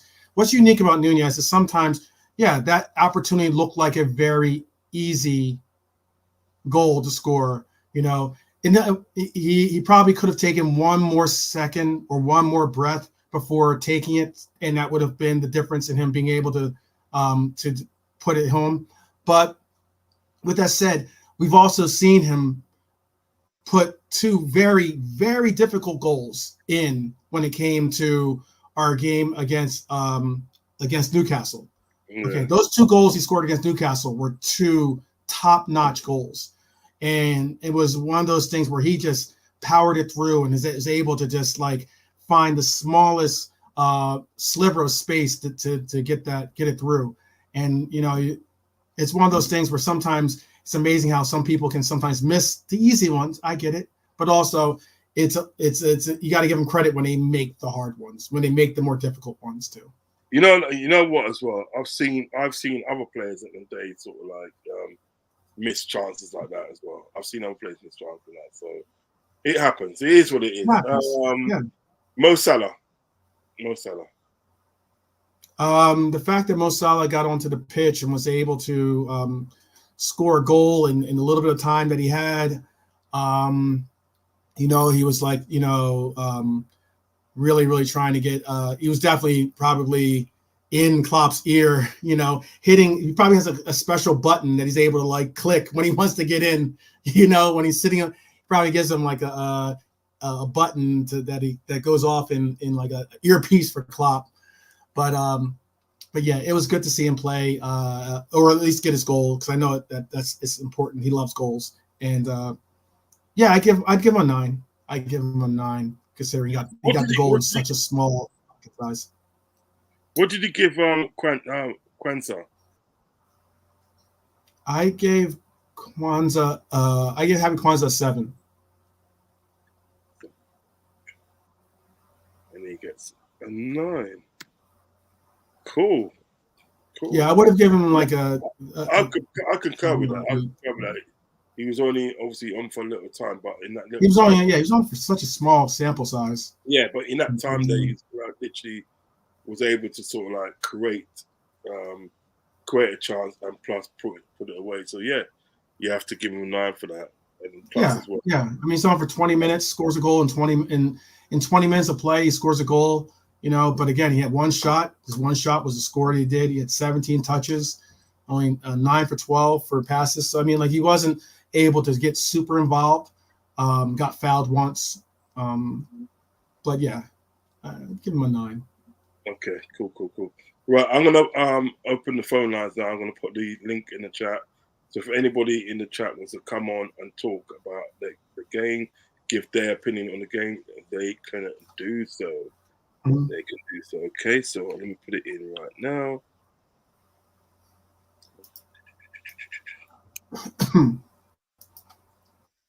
There you go. Do the same in case anyone here wants to join. So yeah, link to the chat now. So if anybody wants to sort of like come in and date and literally have have their view on the game, they can do so. Say what's good. They can do so. I'm gonna leave it with you for a minute. I'm gonna go and get a drink because my mouth's dry, so I'm gonna go and get a drink and come back. Right. Okay. You gotta recognize though, I don't have control of the studio, so I won't be if you guys do join and you don't get put onto the broadcast, it's only because we have to wait for the director to get back. I've got two coming in right now. So what I'll do, I'm gonna bring them in now. Sideline and Nolante. You done now. Yeah, man. How you mean, King? Yeah, we're there still. 12 man, you know what it is. You know what time it is. Oh, always, brother. Always. All right, so 12 man, take over for a couple minutes while I go and get a drink. Yeah. Definitely got two proper Reds in the house. Nolante got Sideline Football Show as well. Sideline Football Show. If you haven't subscribed or Sideline, big up yourself. Big up, man. Yeah. No, I want to say, Nolante, congratulations on the new addition to your family, I guess. I was hearing that. Make sure the lullaby is walk on. Okay. And whisper, Liverpool twice a day, one in the morning, one in the afternoon. Okay. So I'm gonna appreciate it. No, he's already in the genes, so that's fine, man. He's already locked in, so yeah. No problem. Yeah. He's gonna be a future Red himself. I mean, we're gonna eventually, hopefully, see him on the pitch one day for the Reds. So there you go. Well, listen. For all my football knowledge, I'm passing on to him. You never know, mate. You never know. You never know. Who knows? You make sure you get us some signatures. Yeah. I'm sorry. Go ahead. I was gonna ask Nolante, what was your take on the game today? What were your feelings when seeing how this team came out, and did you enjoy it from start to finish, or did you think that we have still some major issues to work out? Well, sorry, excuse me, guys. It is the after party too. I know. So. Well, listen, look, at the end of the day, I'll start with the positive. 5-1 against any team, you can't complain. I guess little or large, so we've done our business. But I am a realist. I'm a bit balanced with my things. Some people won't like it, but it's all about opinions. I mean, it's against Toulouse, so we did what we needed to do. So I'm not going to go overboard about it, but fair enough, 5 plays. I will say with Salah, he's good, but I didn't think we need to use him. Just rest him for the next game and whatnot. But at the flip side, he came on, got his goal, did his thing, so fair enough. I just think at 4-1, just let Salah just chill, play Netflix and chill, call the missus or whatever, have a wave to the crowd. But obviously, he came and scored, so I can't complain. The team did what they did, so that's fine. And my point with the other guy at Redbird D9 in terms of the whole Nunes Haaland thing is, look, at the end of the day, we can't just sugarcoat everything. And as I said in the chat, at the end of the day, if, as I said in my previous message in the chat, if we're Mhm. gonna go for a title and it's the last game and we're good, if we need to win to go to the title, Nunes or Haaland, it's gonna be Haaland. And that's not to say Nunes is a bad player. That's not my point. My point Mhm. is Haaland does what he needs to do. Hence last season, what City done, they won a treble. He puts the ball in the net. Now, Mhm. yes, Nunes is a better all-round player. He brings more to the game than Haaland. Right. That's 100%. But we're at a stage at the club that we can't go next another 2 seasons, whatever, without any trophies or the same second, third place. That's my whole point. Now, again, Nunes is taking time last season. You know, he's feeling his way. This season, he needs to make a mark because, and as I said to you, 12th man in the previous episode, that for me, I think 20, I'm not talking about all comps, but Right. I think So 20, realistically 20 Premier Christmas League time. goals is not Right. it's not under the road for Nunes. And I think anything less for that would be a disappointment. And if he doesn't, then I don't know, conversations to be had. But all in all, I'll get back to the point of the drift. I mean, 5-1, we did what we need to do. We're through now because next, let's be honest, the next 3 games, I mean, there's no point really. We could play the kids. We're through. We're just through now. So Oh yeah. Okay. let's, You mean in Europa? yeah, You mean the next yeah, the three Europa, Europa? the Europa, yeah. So the next 3 play my son, your nephew, Uncle Rod, some of your nephews, put them play them in the park. We're through. So we done our job, and that's all we can do. So yeah, that's my point. No, I hear you. I mean, to be honest today, you know, like with the Nunes situation, I totally get where you're coming from. Do you know what I mean? I totally get where you're coming from. It's like he has to make a mark this season. Do you know what I mean? Because like, you know, last season we gave him the benefit of the doubt because, you know, new league, new country, and so forth. You know what I mean? And he still put away a couple of goals. Do you know what I mean? You know, he didn't do sort of like really bad. But this season, yeah, I would expect sort of like 20 goals from him, sort of like in all competition. You know what I mean? At least. Do you know what I mean? And that's not very hard to do. You know what I mean? Because you got to think about like Europa Cup. You know what I mean? Yeah. You know, you get a couple of goals in the Europa Cup. You know what I mean? He's saying 20, but he's saying 20 goals Prem. He says 20 goals Prem. Just Prem. He should get 20 goals. Is it just Prem? Yeah. Yeah. Well, even that really, when you think about it one day, right? Even that's achievable when you think about it.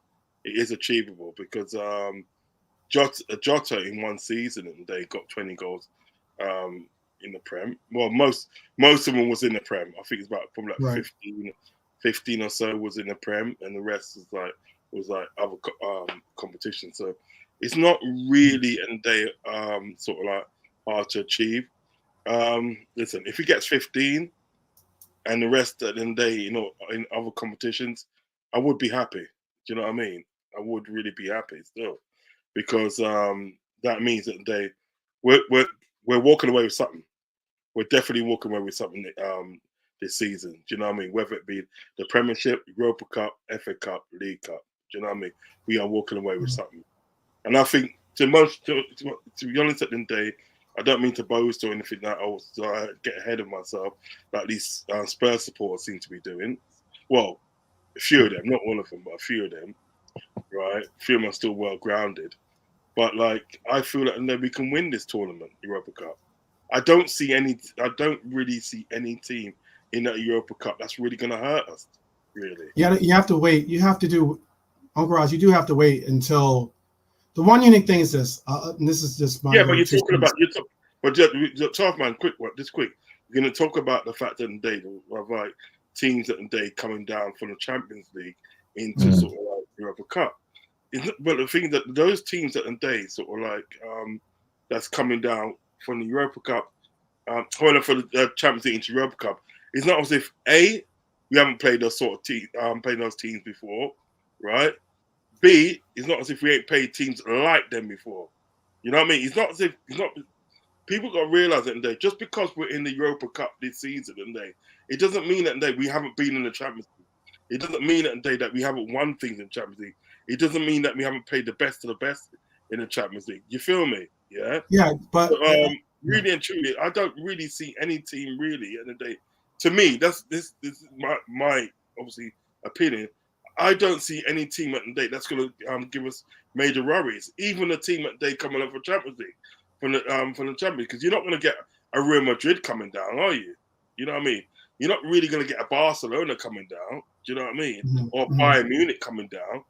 Do you know what I mean? It's going to be Right. teams at the day that haven't really cut it in the Champions League, and they're going to get a second chance at sort of like the Europa Cup. You know what I mean? Yeah, to do their thing. Welcome, Brian, to the show. Welcome to the show, Brian. How are you? Hello. Hope you're all well. Yeah, I'm good. Big up, Brian, as always, Brian. Big up yourself. Yeah. Brian, let me get your thoughts on the game tonight overall. Oh, wait. Let's go to sideline, actually. Sideline. Let's go Oh, yeah, sideline. sorry. Let Broski Brian, the one who's got his keyboard got stuck on 6. Keep giving 6. let him start. Well, Let him defend his. Sorry, I his know. thing. Let the bouncer defend his 6s getting into the after party. yeah, well, look, it is what it is. You know, like I say, 5 is a par. I mean, it's just a number.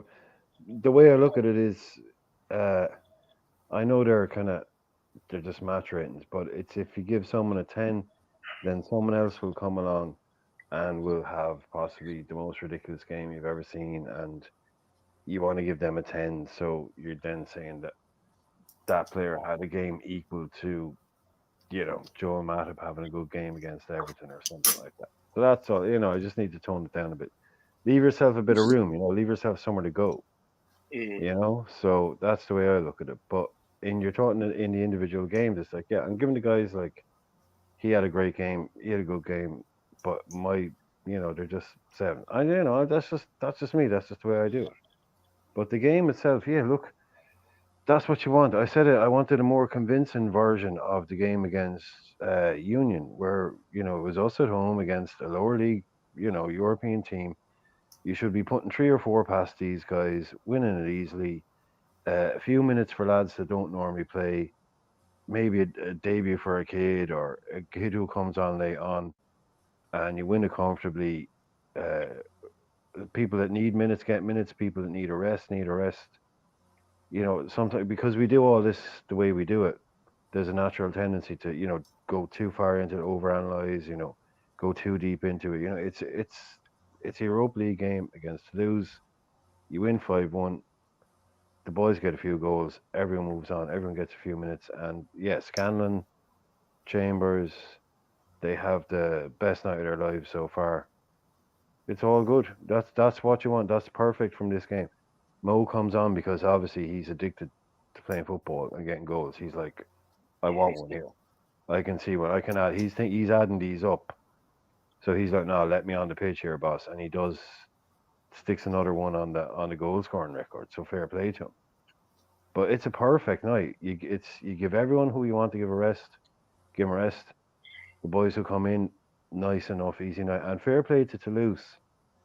They tried to play football till the end. At one point, they were 3-1 down, and they were playing 4-2-4 in attack.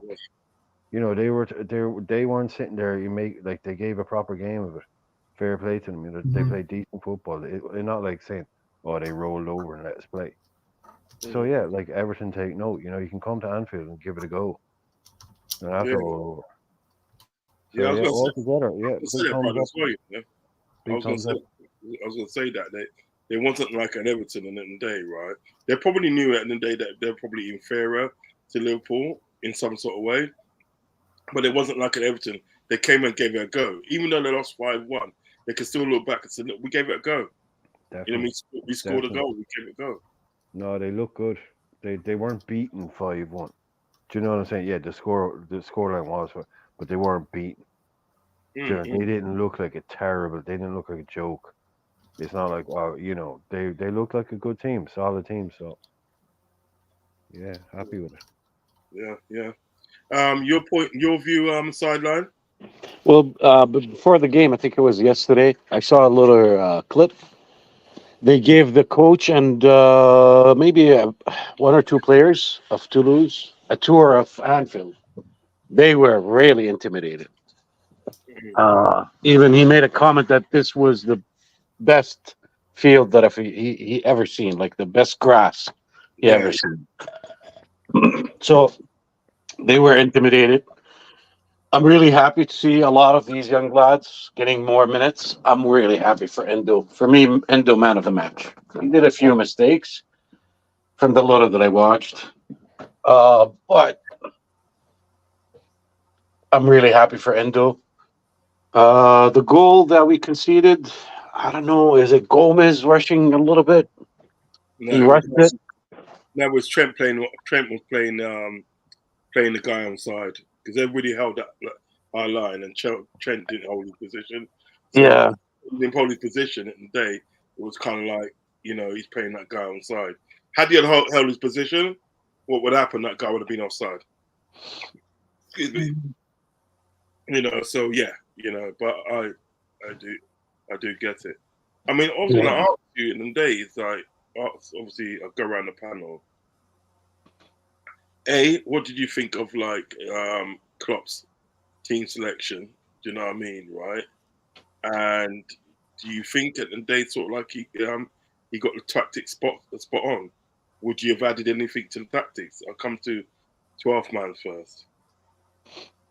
I think that we got what we expected from Klopp, and considering that he allowed for some youth players to get opportunities early, obviously with the start of Chambers, and then we also saw some players get put into new role, not necessarily new roles, but like a definitely a possibly new role, new position, possibly however you want to look at it, with the likes of Elliott getting put out on the right wing for us to start. There's and obviously he actually allowed for some people like for Endo or even Gravenberch or Diego to really shine and get opportunities to really show and prove, despite them not necessarily always being a guaranteed first teamer. So I liked how we're getting we're getting this team to become more familiar, more comfortable with each other. I like the fact that we see this team committed to the press, and I think that Klopp has the same, or if not even more so, a belief and confidence in this team that he believes that they're gonna go out there and really show for the badge, play for the badge, and play and give their all. And that's what they do all the time. They play for the manager, they play for the fans, they play for the badge, and that's all. And I love that those kinds of contributions are what we see on the pitch.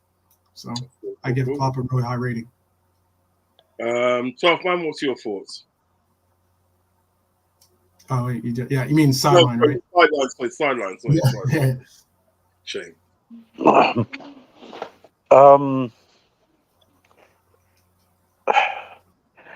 It was really good to see Chambers playing. I think this is the first time for me that I see him playing, but I was a little bit worried that he didn't have the speed. And he's a young lad, and he's a left back or wing, whatever his natural position, I guess. Speed should be one of his abilities if you're going to play on a wing or a back. So that got me a little bit worried. And speed, it's really tough to teach. You either have it or you don't. Right? Endo, as I said, I was really happy for Endo to come in, play comfortably, for God's sake, for the first time, maybe first game for him, or second game maybe, for him to play comfortably. 5-1, you cannot complain about it. It's a game, it's a score that no matter how good or bad the lads played, you should be happy about it. The body language of Salah, even on the bench, Klopp, all the other players was good. They were smiling, they were happy. So I think this will create a good, positive atmosphere for the players. The games ahead of us are easy games. Not easy, but they are somewhat up for grab. So hopefully we build the momentum out of that towards the City game. After, I guess, 5 games away from it, or 4 games. Some people, I was listening to some people a few days ago saying, "Oh, I don't want to see the rotation. We shouldn't be rotating as much as people think." No, we should be rotating because that's the chance for these young ones to develop, to fast track their development. You cannot you can only develop them to a certain level in the training ground. They need those minutes. They need to be put in these scenarios. Like for the example, Gomez, when he rushed out, if I was Chamber, I would go and cover Gomez, cover behind Gomez, Mm. right? But lacking experience, you cannot blame the guy, right? And if he is not used to scenarios like that, Yeah. he's not going to use judgments. He's not going to practice fast decisions and whatnot, right? But all in all, the game was really good. And I'm really happy to see this big score. Yeah, it's good. So basically, and they sort of like you would say that Klopp got the team selections right, and he got the tactics right as well. Yeah. Sideline. Yeah. No, he got it's good. This is one of his best games Yeah. to manage. One of the best games that he rotated a lot of players. That's really good. He rested Soboslai, McAllister. I really didn't want to see them. He rested Van Dijk. So I'm really happy with what Klopp did today. Cool. Nolante, are you happy with Klopp's team selection and tactics? Are you happy with it, or would you have added to it? Nilante dropped off, eh? He sent a message. Okay. We have to leave. Okay. Brian, I put the question to you. Are you happy with Klopp's team selection and basically his tactics? Are you happy with it? Yeah, well, it definitely worked out for him. I'd say he was delighted the way that landed because, like I said earlier on, he was able to just pick that perfect mix of players who need minutes, players who want minutes, and again, it's Toulouse at Anfield, so it's a nice soft landing area for a couple of players. Like you get to give Endo a serious game, but not under the worst amount of pressure. Chambers too, you can get one of these two lads in there, so he picked it right. He picked it perfectly. He picked the right players who were ready to play but hadn't been playing. Jones needs, after that ban, he needs any minutes he can get. Yeah. All of the boys, he got it pretty much spot on. Like, look, we won the way we did, 3-1 up in the first half. That's pretty, it was kind of done from then on. So I think all the options he had to pick from, like I was saying last night, Salah was going to play, he always plays, and talking about the Harvey Elliott thing. It is what he threw him in there. So it was kind of it was a game where, I can do this, and we can do it. We get away with it for the day or the night. And it all fell in the right way. So he got all the picks right. He got all the players that you'd be expecting to do something. Darwin got a goal and assist. Jota gets a goal. Salah gets a goal. And the three young lads that come on, they all have a great night at Anfield. Not too much pressure. And the tactics, I think the tactics wouldn't have mattered too much overall because we were stronger. But I think with the squad he picked, he brought us more down to their level. So it was more of an even game at the start in terms of quality. Obviously, we were better than them, clearly. But in terms of tactically, I think we just had to do our own thing and worry about it afterwards. And the lads who you'd be expecting to go home now thinking, I have another goal. Proper goals in Europe, Jota, Darwin, Salah, and the two young, they'll be walking on air. Making your debut at Anfield in a European game, they'll be walking on air, those two young lads. So it all worked out nicely, I think, really well. Okay, cool. I hear that one. Last question. And I'll go around the table. Does Liverpool win the Europa Cup this season? 12th man. Your thoughts? Does Liverpool win Any cup, did you say, or Europa Cup? Europa the Cup. Europa Cup? Yes, I think that we're obviously the hands-on favorite. Excuse me, the hands-on favorite to win this going into this. The point that I wanted to make earlier was that I understand what you're saying about, that we have the pedigree to take on Champions League competition or Champions League level type competition. But I also know that, there's always the opportunity or chance that someone might fall down into the Europa that is actually a formidable foe. And also there's also the chance that, but it's all about us winning first place as well in this group. And I think that has a considerate, that'll have a considerate, what's the word I'm looking for? A considerate position, or it'll bring an advantage to us in how we go about in the pursuit of that cup. And that is that by winning the group, we don't have to face whoever comes down from the Champions League in that first round of knockout play. So Yeah, you win the pot A. You'll avoid the drop down, guys. You go into pot A if you win the group. So yeah, you avoid the boys who drop down. right. So with that, that's why it's important that we win the group, and by doing so, we can allow for the Cinderellas to do what they need to do against some of the bigger boys that are coming from the Champions League, and then we can also just maybe even have that, at least that with that bye, have a week to recover, do all the different things that we need to do to win this cup. And I think that we can win it. And I think it's important that we win it. And I think not only is it important once we do win it, then I don't want us to take it as, okay, well, now we can just rest on the laurels knowing we'll be in Champions League next year. More so, let's continue to pursue for those other trophies as well. So that's what I'm looking at.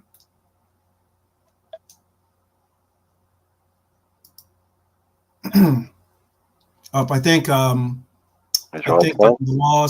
we lost. I guess I'll take over on. So then sideline. How do you feel? Do you? The last question he posed was, do you think that we have a really formidable chance to, or a more than realistic chance? Are we the hands-on favorites to win this cup, or do you think that we still have some obstacles in our path? No, I think we're the favorites, and anyone else are the contenders, I guess. Looking at the Champions League, kind of like predicting who is going to come down. It will be maybe Man United, Sevilla. Sevilla, if they drop off these guys, they know Europa League. I don't know.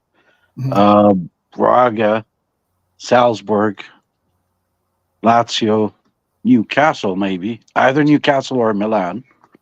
One of these two. And Newcastle, remember, we were talking about them, Brian. They're going to start dropping off because they have a really thin squad. Mm-hmm. And there you go. I think yesterday they lost. I think it was there against Dortmund. Young Boys and Shakhtar. Okay. It's Newcastle, Milan, maybe, out of the whole bunch that I can see a big threat, or Sevilla, actually. So we're not going to face them to begin with. Maybe in the semifinal or something, or closer to the semifinal, we might face them. We are favorites. We have a big squad that can be used all the way to the round of 16, maybe, or maybe up to the quarterfinal. After that, no, I think we have to switch to the stronger 11. But having a big squad that will help us to play somewhat balanced minutes, balanced rotation, and still try to compete for the for the title, for the Premier League, and maybe even eventually maybe a League Cup or an FA, one of the two, but not both. So yeah, no, I see us as favorite. Okay. What are your feelings on this, Brian? Yeah, I'd have us. The bookies have us as favorite, and that's for a reason.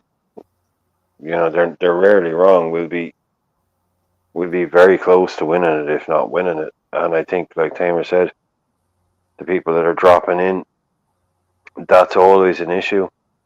But it depends on what way that falls. who drops in. I think some of the bigger teams this year they won't be as big of a problem. You know, I wouldn't be worried if we ended up meeting Man United at the semi-final stage. Like, Yeah. we're in this competition. Like, one of my mates, he's a Man United fan, and over the last sort of 8 or 10 years, as they've been dropping away, they were in this competition and they were in League Cups and stuff. And we'd been in that position. I always say to him, it's like, in these smaller competitions, like we were in this at the start, as soon as the ground that you're in ends in the word final, you start paying attention. So as soon as you're like, oh, I don't care about that competition, well, blah, blah, blah. If we get knocked out in the first round of the League Cup, I don't care. That'll free up, a week every season. But as soon as you get into as soon as you're in a quarter final, you're like, well, hang on a minute, lads. We're in a quarter final. We're only 2 games. We're winning something here. Yeah. You start paying attention. So ideally, is what you do is you get yourself through the group. Then what we do tonight, and then when you get to sorry, I know you got us here, but Sabazley is playing because this is a quarter final. This is a semi final. This is we haven't. People say, oh, we haven't won the Europa League before. We have it. We've won a 3. It used to be UEFA Cup. We have 3 of these. Yeah. So it's going for the 4th one. Yeah, it's not going for the first one like some people might think it is. It's just that's like saying we've only won 1 league title because it's Premier League. So it's in our history to go for these cups when we're in them more than most clubs, I think. Like European heritage, like Liverpool for me is almost 80% Europe. I mean, we've won a lot of league titles in England, but the history of this club is built on doing insane, crazy stuff in Europe. That's what Liverpool is all about. You saw it tonight.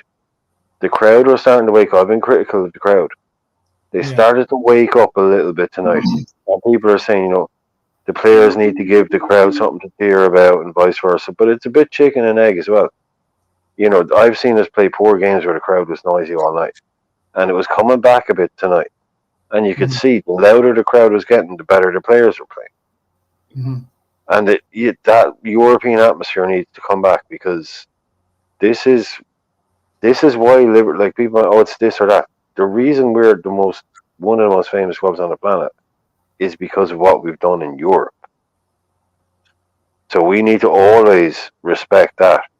And this is the UEFA Cup. We win this because it's the trophy we're in. And we add another one to the cabinet. That's just what we do. That's what we're supposed to do. So we go seriously into this. There's no taking this lightly. Liverpool should be in Dublin. And I've said it before, lads. If Liverpool are in Dublin, that will be a home game. It doesn't matter who we're playing. That will be a home fixture for us. So that's an extra 20% there on top. So God help anybody that has to play Liverpool in Dublin, unless it's Manchester United. And I'd love that as well because that will be a hell of a game. Yeah. We obviously win it, obviously, but that would be one hell of a game. Like Dublin would be carnage, absolute carnage. I can't wait. I mean, that's gonna be such a special night. Do you know what I mean? As you said, he's got so many Liverpool fans at the day, fans of Liverpool up there. It will be a home game. It will be such a special night. You know what I mean? I think anybody that's sort of like that is excuse me, want to go, better start booking their hotels, Airbnbs, or do it now. Oh yeah, no, honestly, lads, I'm not joking. Yeah, Dublin is horrific.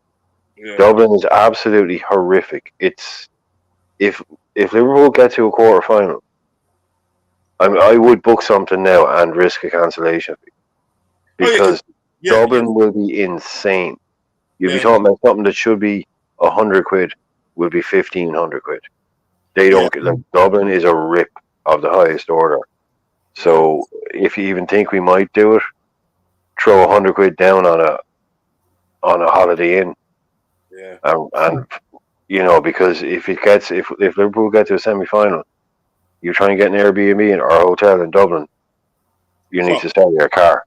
Oh no, you'll need a new credit card. That city is shameless. Quick question, Ryan. Do you think that there's more? Do you think that there's more Irish fans of United, or do you think there's more Irish fans of Liverpool? I'm just wondering. 50-50. 50-50?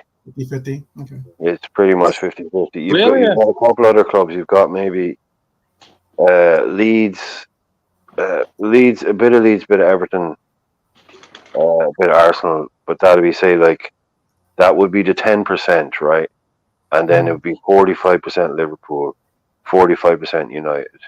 And then the other 10% would be the classic English clubs, Arsenal, City, Everton thing. But yeah, you go into a pub and you're probably talking about a steady fight.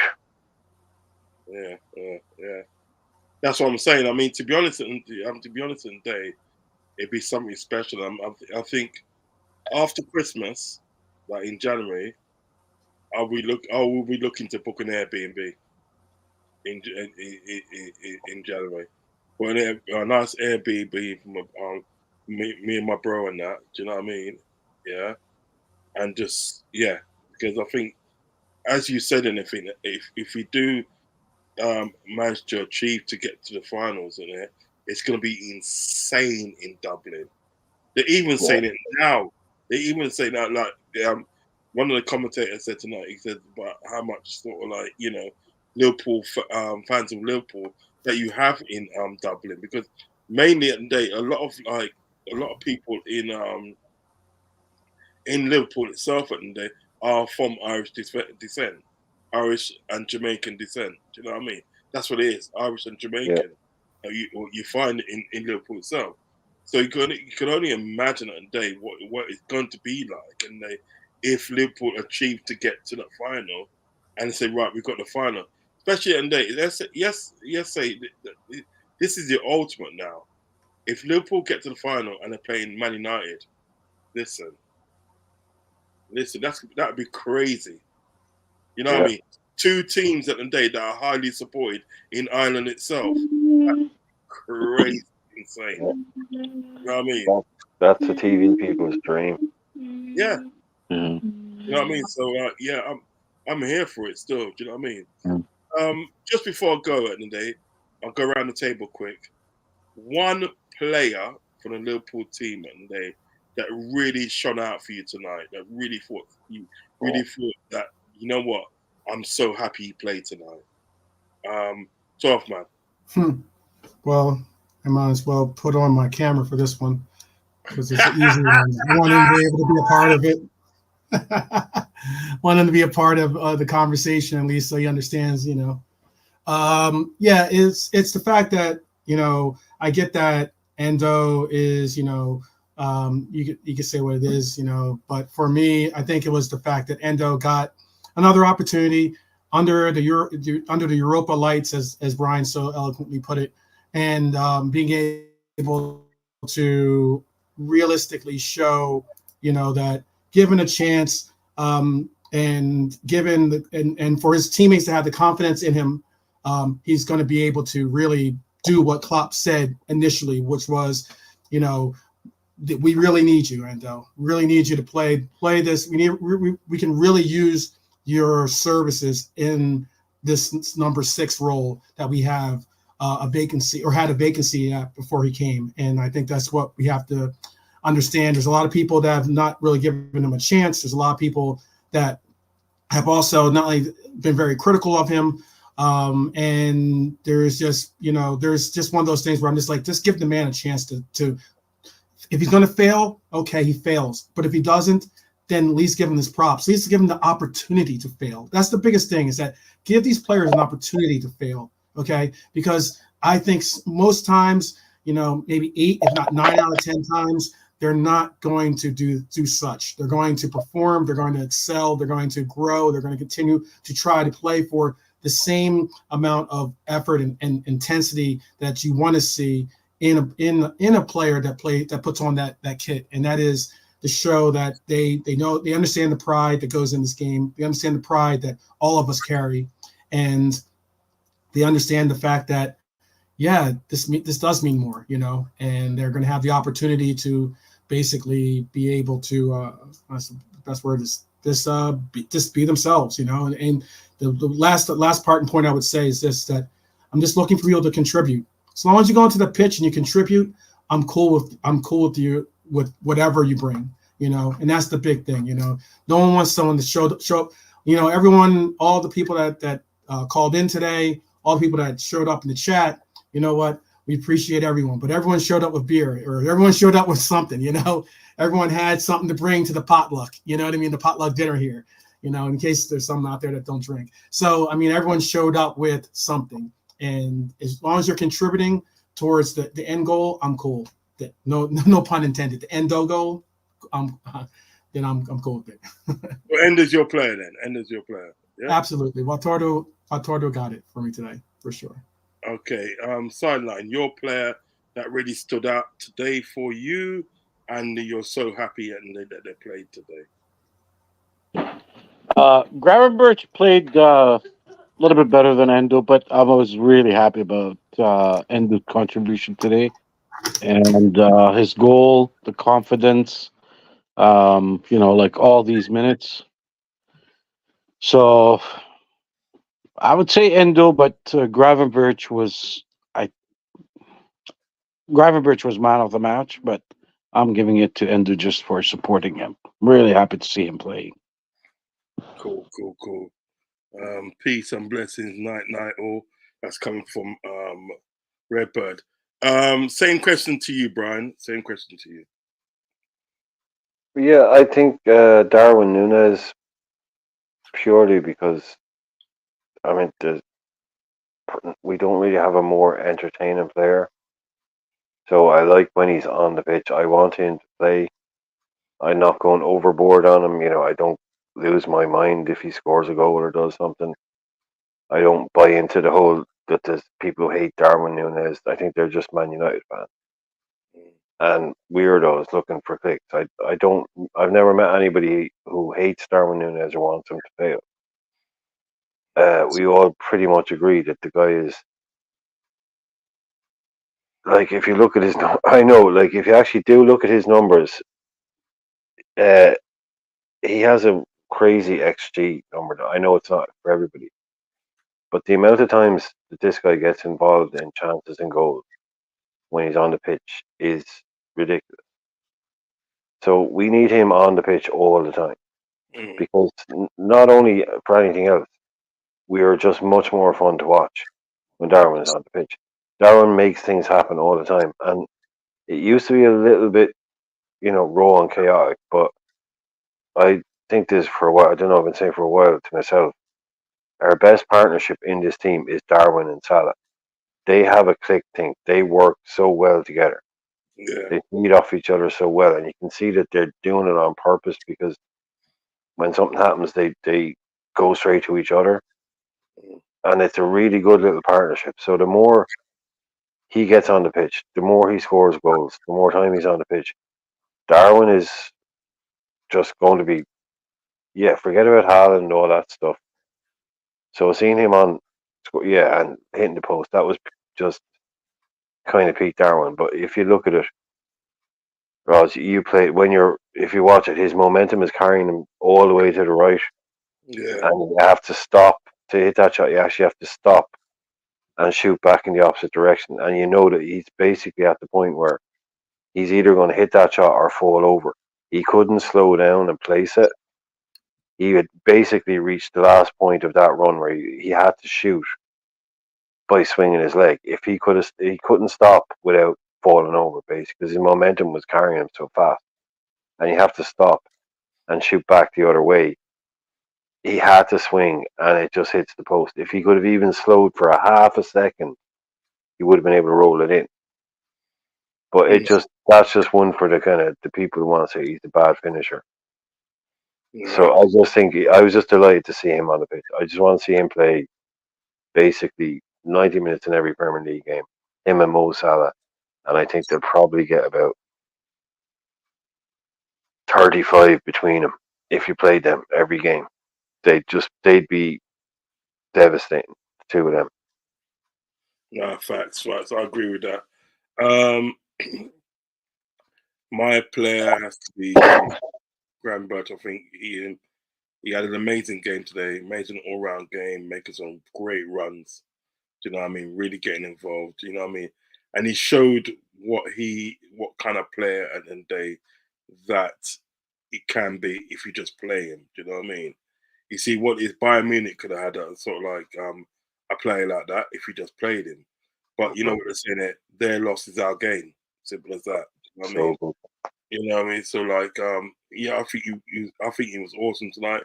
Played very well, and I've always rated Graham Birch, and I always thought and that there is some player there. So I was so happy to see him start tonight, and I was so happy to see his contribution. So yeah, Graham Birch for me. So listen, guys, we're gonna go now. But listen, if you're gonna watch this on a replay, please hit the like and subscribe button and comment. Okay, like, subscribe, and comment. Put in your views in the day of the show.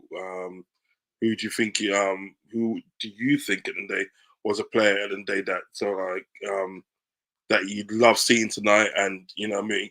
You're so happy at the day that he was in the squad. Do you know what I mean? All sorts of things like that. You know what I mean? Let me know what you think about the show. Also, as well, let me know what you want to see in the show as well. Do you know what I mean? But most of all, as I always say, keep it respectful. Okay?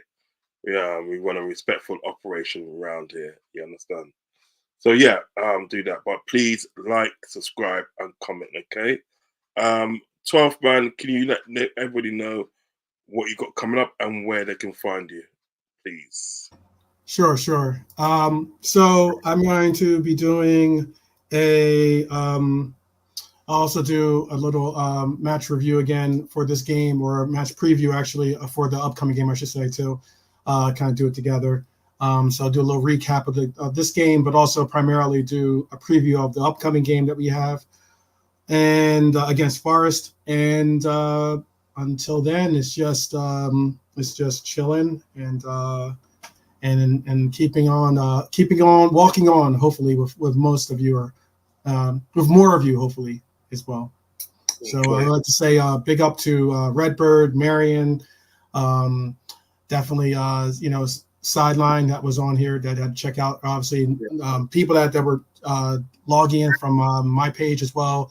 Nolante, big ups to him, and Trap Joe, like a lot of love, and Bonkers LFC, Kismet, a lot of love, and I appreciate each and every one of the Mighty Red Army out there. So that's all I wanted to say. And we do this again on Saturday night panel debate show. Do you know what I mean? We've got a panel debate show coming on Saturday night, so yeah, we do it again. But yeah, Brian, thank you for coming on my show tonight. cheers, man. Yeah, 1 p.m. tomorrow UK time on the Sideline Football Show, doing a preview.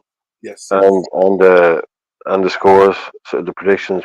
So if you're at nothing tomorrow afternoon, lunchtime, at work or something, won't be a long one, 20-25 minutes. So jump on that. Yes, mate. Yes, mate. If I'm about anything, I'll jump on that. But as I said, thank you as always for always coming on my show and sharing your insight and your opinion. I thank you deeply for being on the show. Thank you deeply.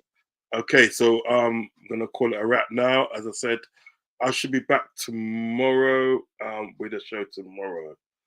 I'm gonna do a prediction show tomorrow. What am I gonna do? Nottingham Forest preview.